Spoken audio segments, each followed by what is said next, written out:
কোন নবীর ফলোয়ার আপনি? কার ফলোয়ার? সালমান খানের ফলোয়ার হয়ে কি খুশি? অমুকের সাথে সেলফি তুলে কিভাবে ফেসবুকে মারতেছে দুমায়া লাইক, আছে না নাই? একটা লাইক পাওয়ার জন্য কত সেলফি, এমনে ওমনে।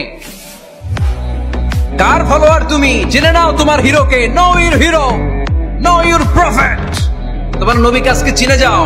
তুমি কার ফলোয়ার, তুমি কার ফ্যান, কে তোমার সেলিব্রিটি, জেনে যাও। সর্বশেষ এমন একটা ধর্ম ডমিনেট করবে যেটা এমন ভাবে দাঁড়াবে গোটা বিশ্বের সব রাজকীয় মসনদ গুলোকে চুরমার করে তার পতাকা গাড়বে, আর এই পতাকার মধ্যে লেখা থাকবে লা ইলাহা ইল্লাল্লাহ মুহাম্মাদুর রাসূলুল্লাহ। এই ইসলামের বিজয়, এটাকে আর কেউ থামায় রাখতে পারবে না। জোরে কোন ঠিক কিনা? অন্যায় দেখে যে চুপ থাকে ওটা মুমিন নয়, ওটা বোবা শয়তান। চিল্লায় বলেন ঠিক কিনা? অন্যায় দেখলে রুখে দাঁড়ান, গর্জে উঠুন। আপনার আপন বোনের বয়সের একটা মেয়েকে কিছু বখাটে ছেলেরা টিজ করতেছে, আপনি দেখে চলে যান কেন? দাঁড়ান, আপনি জিজ্ঞেস করুন কি হয়েছে, মেয়েটাকে তোমরা ডিস্টার্ব করো কেন? আপনি দাঁড়ালে আরো কয়েকজন এসে দাঁড়াবে।